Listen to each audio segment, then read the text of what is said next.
नमस्कार देवी और सज्जनों, आज के इस वीडियो में जो हमारे साथ मेहमान विराजमान हैं वो है बैंकिंग सेक्टर के जानकार पुरुषोत्तम मिश्रा जी। पुरुषोत्तम मिश्रा जी, मैं आपका स्वागत करता हूं अपने चैनल पर। में बहुत बहुत धन्यवाद सर।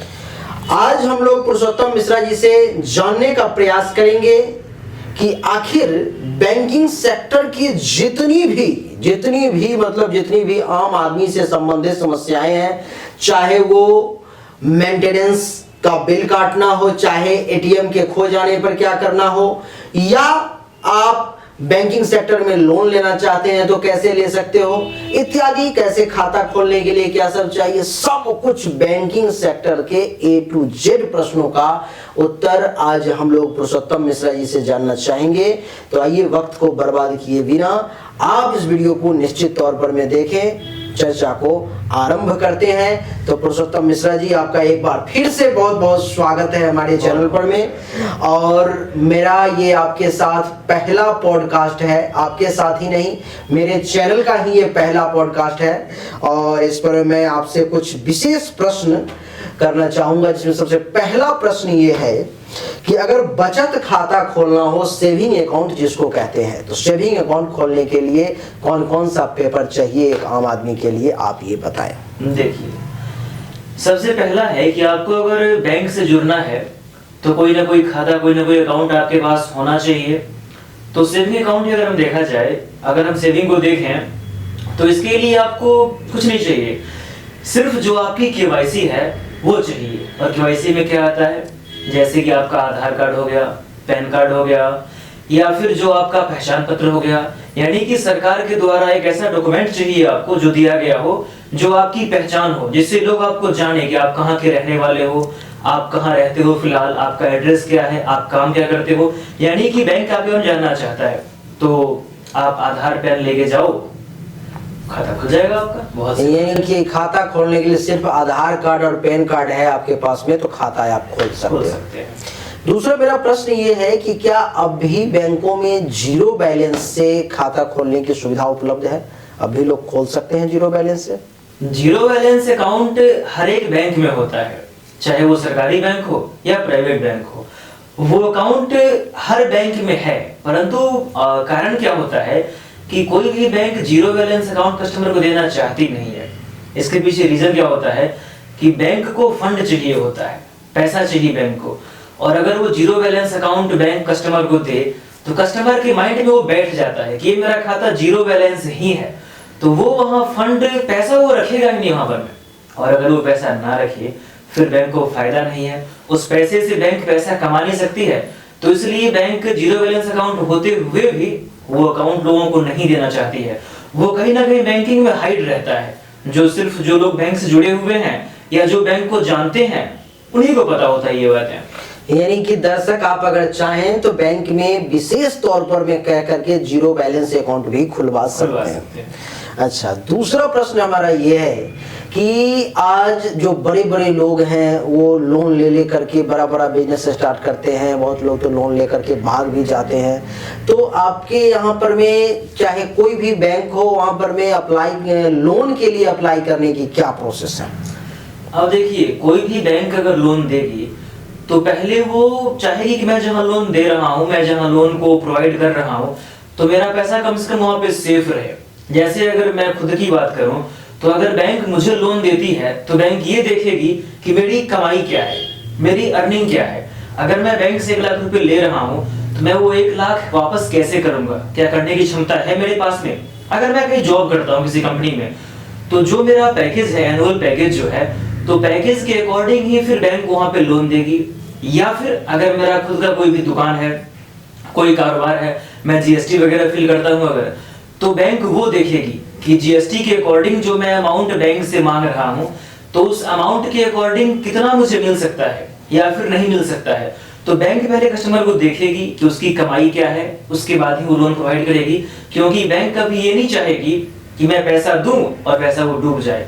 वैसे आज के टाइम में अनसिक्योर्ड लोन भी काफी हो गया है, तो वहां से भी लोन लोगों को मिल जाता है, ये काफी एक अच्छी चीज हो गई है। अच्छा, एफडी और आरडी में क्या अंतर है? लोग एफडी और आरडी की बात करते हैं इसमें। देखिए, ये जो एफडी आरडी है, ये बहुत सामान्य है, लेकिन इसमें बस समझने की चीज है कि जैसे मान लो मैं एफडी कर रहा हूँ, मेरे पास 1 लाख रुपए हैं, तो मैं उस 1 लाख रुपए को कहीं अगर एफडी कर रहा हूँ तो वो सिर्फ एक बार में जाएगा। जैसे कोई बैंक है, मैं वहाँ एफडी कर रहा 6 महीने के लिए, तो मैं 1 लाख बैंक को एक ही बार में दूंगा। लेकिन जो आरडी है वहाँ क्या है कि जैसे 2000 रुपए हैं, 5000 रुपए हैं, तो मुझे वो मंथली बैंक को देने हैं। तो वहाँ जो निवेश है वो निवेश प्रत्येक महीने जो मेरी कमाई है, जो मेरा बचत है, उसके आधार पे होता है।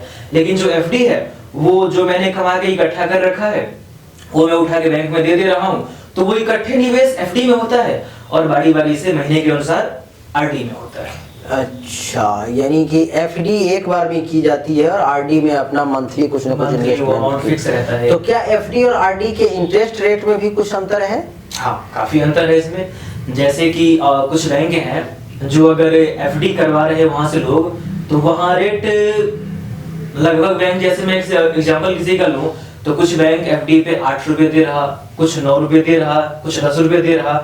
लेकिन जो आरडी का अमाउंट है वो एफडी से लगभग 1.5 रुपया 1 रुपया कम रहता है हमेशा। अच्छा। जैसे अगर आप कहीं एफडी करते हैं तो कोई बैंक आपको 9 रुपए एफडी पे दे रही और आरडी पे वो 8, 7.50, 7.80 ऐसे वो अमाउंट जो है आरडी का नीचे रहता है।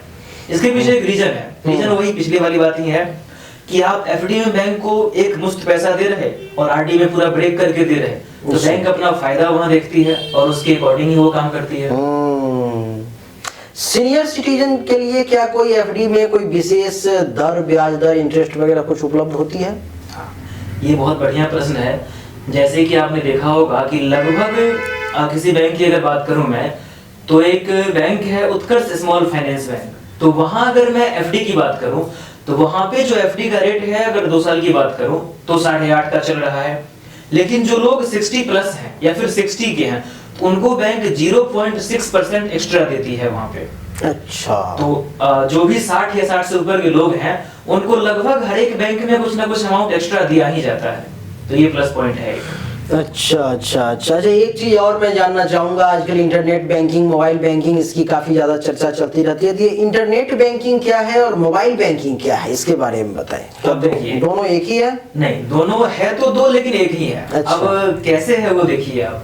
जैसे कि मोबाइल बैंकिंग है, तो जैसे मैंने उत्कर्ष बैंक का ही बात किया अभी, तो उत्कर्ष बैंक का जो मोबाइल का ऐप है वो मोबाइल बैंकिंग हो गया। लेकिन जो आप बैंक का यूजर आईडी, पासवर्ड अगर आप ऐप में लॉगिन करते हो तो वो आ गया मोबाइल बैंकिंग के अंदर आ गया।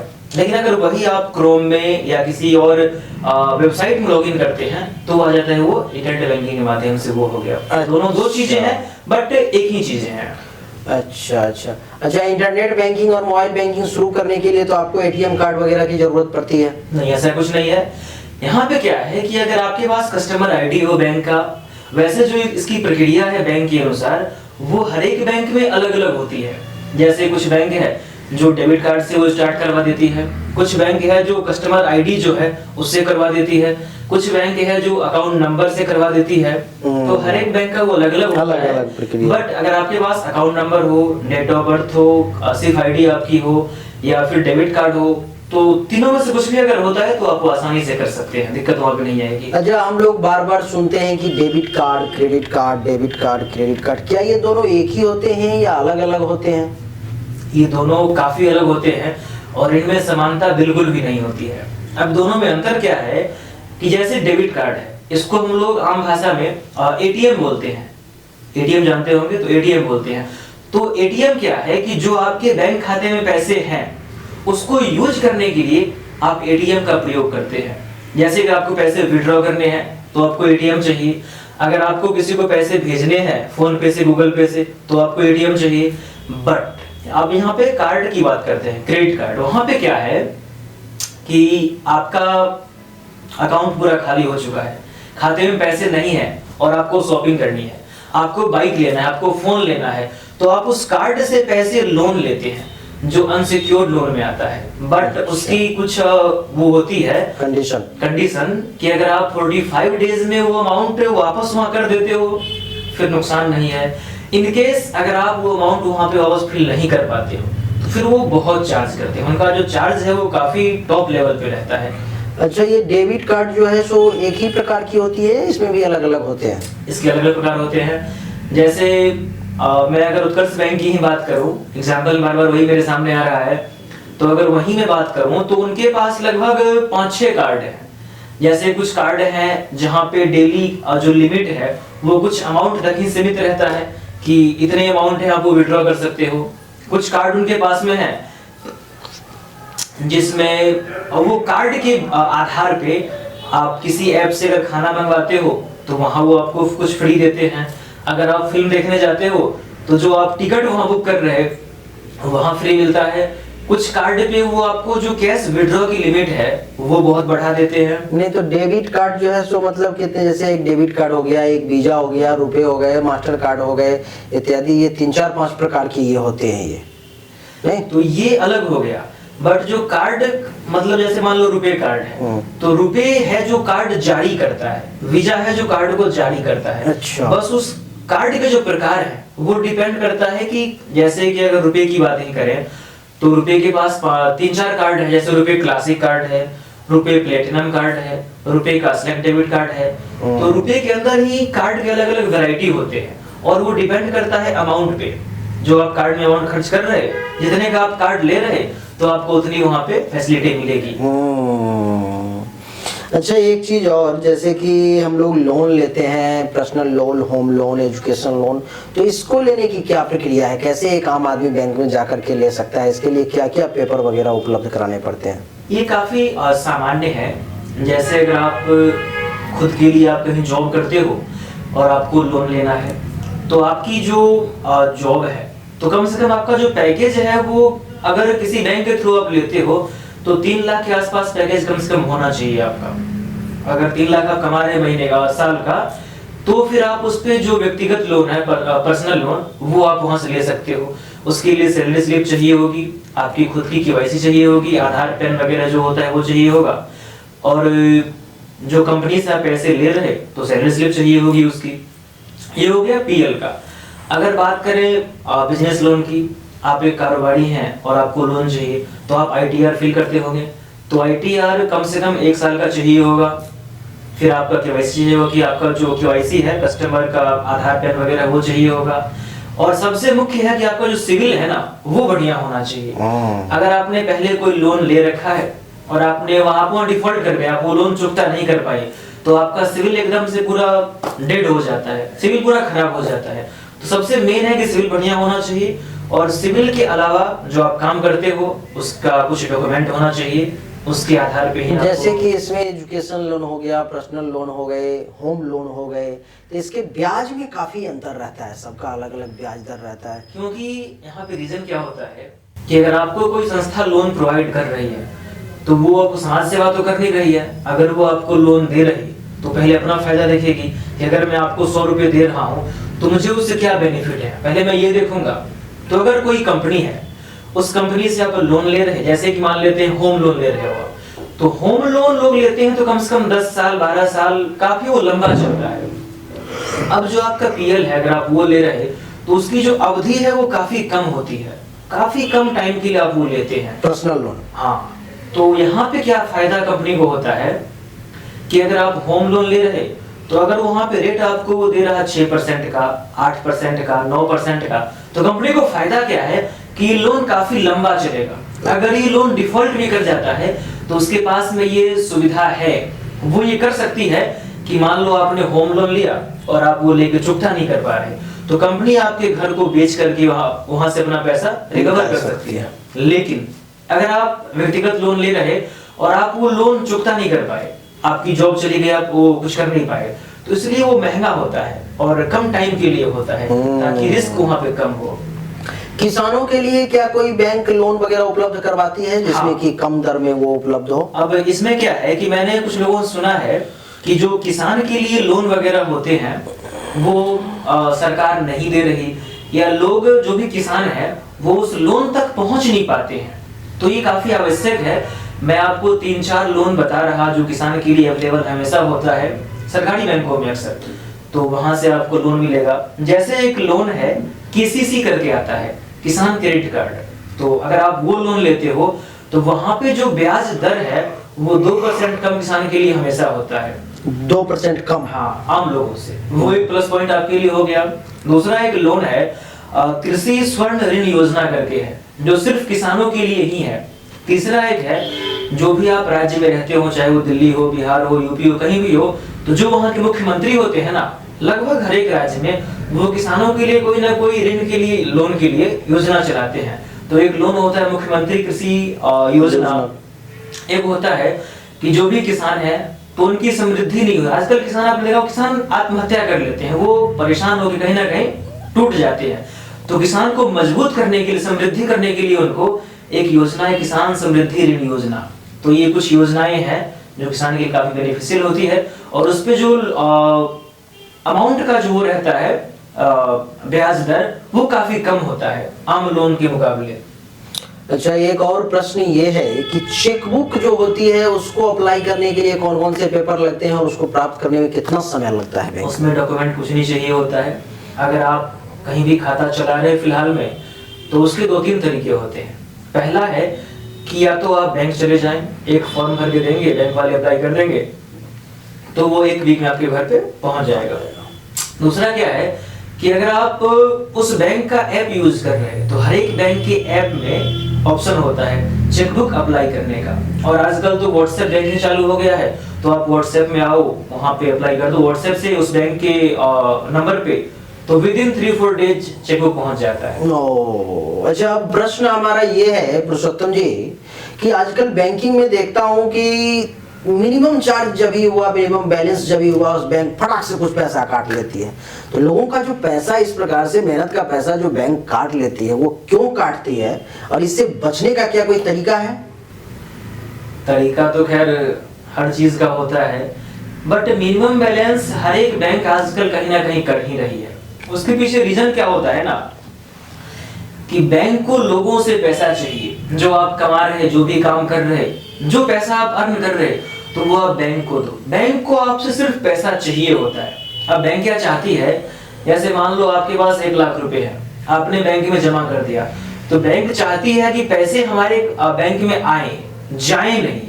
तो एक ये दिक्कत रहती है, और इसलिए वो लोग कुछ अमाउंट फिक्स कर देते हैं कि अगर आप इससे नीचे आते हो तो हम चार्ज कट कर लेंगे। जैसे कुछ बैंक से हैं जो चार्ज बहुत ज्यादा कट करते हैं, लेकिन इसका भी कोई ना कोई उपाय है। अगर आप उपाय करना चाहें तो इसके 2 उपाय हैं। पहला कि जो बैंक के नोडल ऑफिसर होते हैं, आप कंप्लेन वहां कर दें तो चार्ज रिवर्स हो जाएगा। अच्छा, दूसरा है कि अगर इसका एक टाइम पीरियड है 30 डेज का, अगर जो ऊपर वाले हैं वो आपको नहीं सुन रहे, आपकी बात को नहीं सुन रहे, देखा कर रहे, तो आरबीआई, सबके जो पिताश्री हैं वो आरबीआई ही हैं, तो अभी एक चिट्ठा वहां लिख दें, सब बराबर हो जाएगा उसके बाद। लेकिन 30 दिन के बाद, उससे पहले नहीं। अच्छा, हम लोग बार बार सुनते हैं पुरुषोत्तम जी की आरटीजीएस, आईएमपीएस, एनईएफटी, ये तीनों एक ही होते हैं या तीनों में अंतर होता है? नहीं, तीनों में अंतर है, और अंतर काफी ज्यादा है। जैसे आप आरटीजीएस की अगर बात करते हैं, तो आरटीजीएस की आरबीआई ने कुछ लिमिट बांध रखा है। जैसे कि उसका एक लिमिट है 2 लाख रुपए, आप उससे कम नहीं कर सकते। 2 लाख से लेके अधिकतम मूल्य जो भी उसका है, अधिकतम जो अमाउंट है, वो फिक्स नहीं है।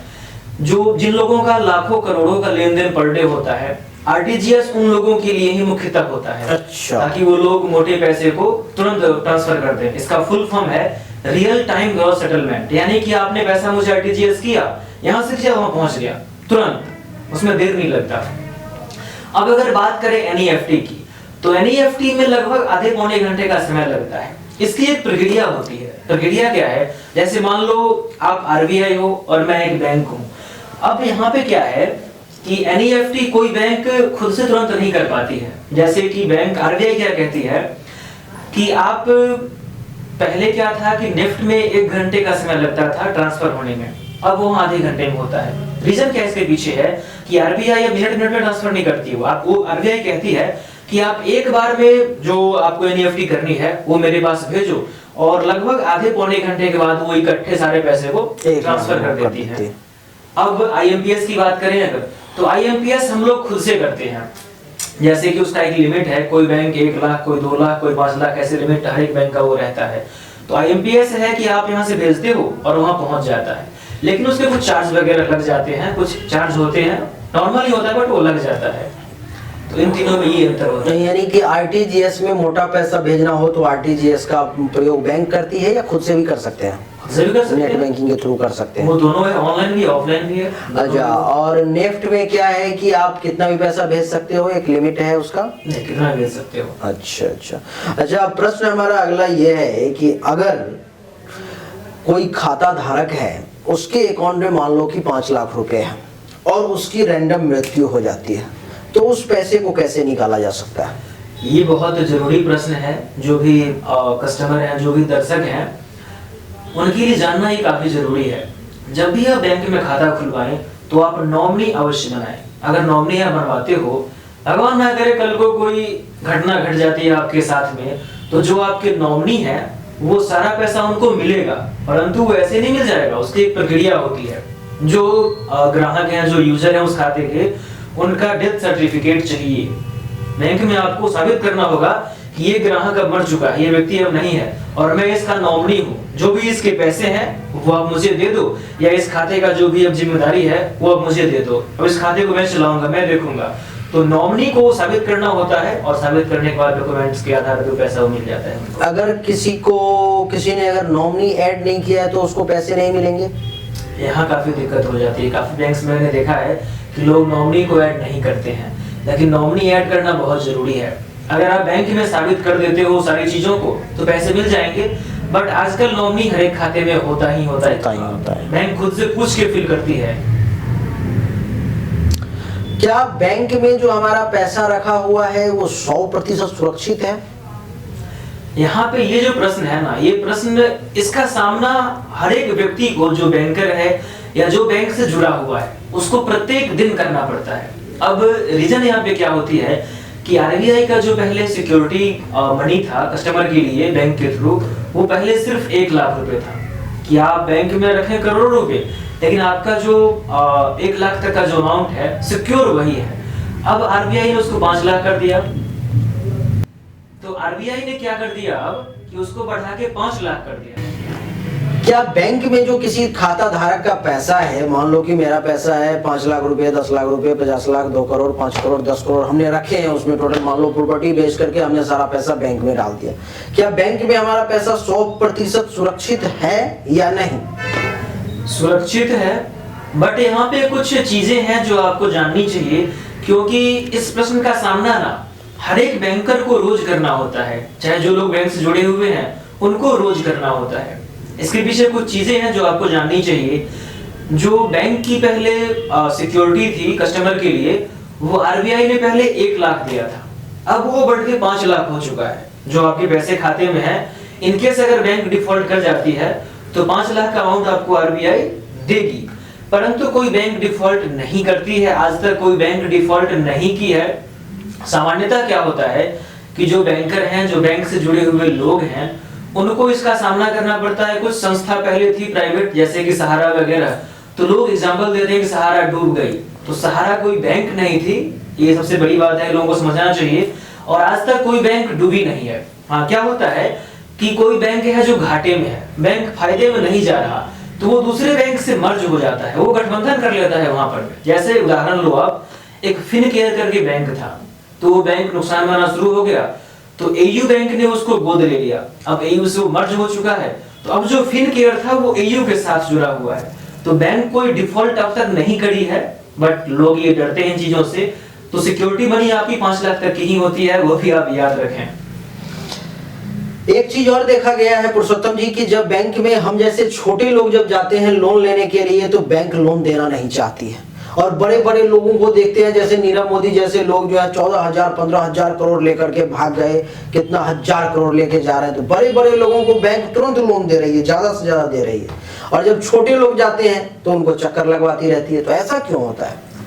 इसके पीछे कुछ रीजन है, बट ऐसा नहीं है।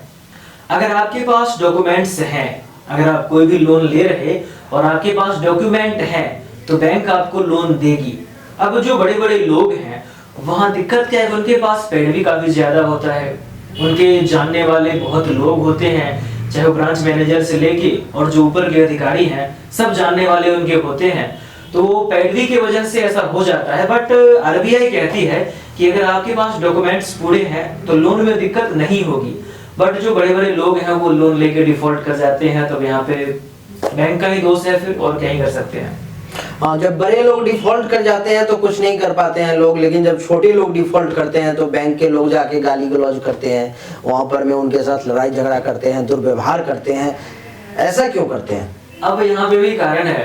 कारण क्या है कि अगर आप ताकतवर हैं तो लोग आपसे झगड़ने के लिए नहीं आएंगे, लेकिन अगर आप कमजोर हैं, आपके पीछे किसी का हाथ नहीं है, तो एक चींटी भी आपको फिर वो लात मार के निकल जाएगी। तो वही बात है, जो बड़े बड़े लोग हैं उनके जानने वाले थाना, पुलिस, जज, कोर्ट सब जानने वाले ही होते हैं, बट जो गरीब लोग हैं उनका कौन सुनेगा? उनका दरोगा ना सुने, हवलदार ना सुने, तो पैरवी कौन ही करेगा फिर उनकी। अच्छा, हमारा एक और प्रश्न है पुरुषोत्तम जी, जो आज ज्यादातर सामान्य लोगों को इसका सामना करना पड़ रहा है। जैसे कि क्रेडिट कार्ड मैंने ले लिया, एक क्रेडिट कार्ड पर में ब्याज दरें एक बार 35%, 40%, 70% तक जो है भाग करके चली जाती है, और जैसे बाकी के लोन होते हैं उसमें तो 7, 8, 9, 10 तक, 12, 11 तक जो है सुझा जाती है, बहुत कम रहता है उसका परसेंटेज। ऐसा क्यों? ये जो कार्ड है ये एक माया जाल है, इस जाल में जो फंसा वो चौपट हो गया। इसके पीछे रीजन क्या होता है कि ये प्रॉपर अनसिक्योर्ड अमाउंट है, प्रॉपर अनसिक्योर्ड एक ये लोन है। आपको जैसे कि आजकल क्या होता है कि लोगों की सैलरी एवरेज रहती है, खर्च बहुत बढ़ जाता है। आप अगर महीने में कमा रहे हैं 1 लाख रुपए तो आपका खर्च 1.5 लाख रुपए हो जाता है। परिवार का जो भरण पोषण है वो आप कर नहीं पाते हैं, अमाउंट बच नहीं पाता है। तो वहां पे कंपनियों ने एक जाल फैला दिया। इस जाल में जो भी लोग हैं जिनकी अच्छी सैलरी है वो लोग फंसते जा रहे। और क्या होता है कि आपको कुछ खरीदारी करनी है, आप कार्ड लेके जाओ, जी भर खरीदारी करो अच्छे से, फिर जब उस अमाउंट को चुकाने की बारी आई तो सैलरी खत्म आपकी, पैसे आपके पास है नहीं, अब क्या करोगे आप? तो अब जो संस्था प्राइवेट है वो सिर्फ आपको फोन वोन करके छोड़ देती है, कुछ नहीं करती है। लेकिन जैसे SBI हो गया या जो भी संस्था सरकारी है, वो लोग घर पे रोज पहुंचते हैं। जो उनके लोग हैं वो बदतमीजी भी करते हैं। कि मेरे नोन में एक व्यक्ति हैं जिनके पास 7-8 कार्ड था, उन्होंने इस कार्ड से लगभग 13 लाख का अमाउंट खर्च कर दिया। अरे वाह! अब क्या हुआ कि उनकी जो सैलरी थी वो 30 के आसपास ही थी, 30,000 थी, लाख भी नहीं थी, 30,000। अब वो सैलरी उनकी जो आ रही महीने में वो सिर्फ जो कार्ड का ब्याज है वो भरने में ही चला जा रहा।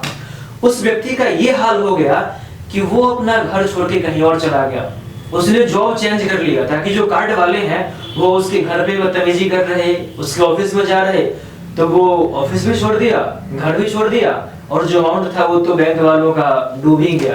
तो ये कुछ होती है चीजें, जो लोग इस जाल में फंस गए वो डूब गए। लेकिन यहाँ भी एक होशियारी है कि जो इन चीजों को समझते हैं सही तरीके से वो नहीं फंसते हैं। अब मेरे एक नोन में व्यक्ति है जिसके पास लगभग 12-13 कार्ड है, और वो 12-13 कार्ड से ही सब कार्ड का बिल चुका देता है। उसका 1 रुपये खर्च नहीं होता है, बस जो उस कार्ड का ईयरली एनुअल जो फी है बस वो वही पे करता है, बाकी वो कहीं फंसता नहीं है उन चीजों में। तो बस समझ की फेर है कि आप कहाँ यूज कैसे करते हो।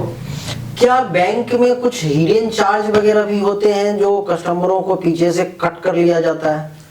हिडन चार्ज तो नहीं है, बट चार्जेस होते हैं बैंक के, उसको आप हिडन नहीं बोल सकते। वहां पे क्या होता है ना, जैसे आप स्टेटमेंट लेते हो बैंक में जाके तो बैंक वहां चार्ज करती है स्टेटमेंट का। जैसे कि आप चेकबुक रीअप्लाई करते हो तो बैंक वहां चार्ज करती है। अगर आपको बैंक SMS दे रही कि आपके अकाउंट में इतने पैसे आ गए हैं, तो वो जो SMS है ना वो फ्री नहीं होता है, वो भी चार्जेबल होता है। तो ये सब हिडन चार्ज के जैसा ही है, बट हिडन नहीं है। चलिए पुरुषोत्तम जी, आपका मैं बहुत बहुत धन्यवाद करता हूं कि आप आए, आपने समय दिया इतना, और हमारे दर्शकों के जितने भी लगभग बैंकिंग सेक्टर के क्वेश्चन थे उन सभी का उत्तर दिया। आपका एक बार फिर से बहुत बहुत धन्यवाद। पुरुषोत्तम जी, आपका बहुत बहुत धन्यवाद जो आप हमारे साथ आज आपने समय दिया, आप आए हमारे दर्शकों के। अच्छा, बंद हो गया, अभी बंद हो गया, पहले हो गया, अभी हुआ।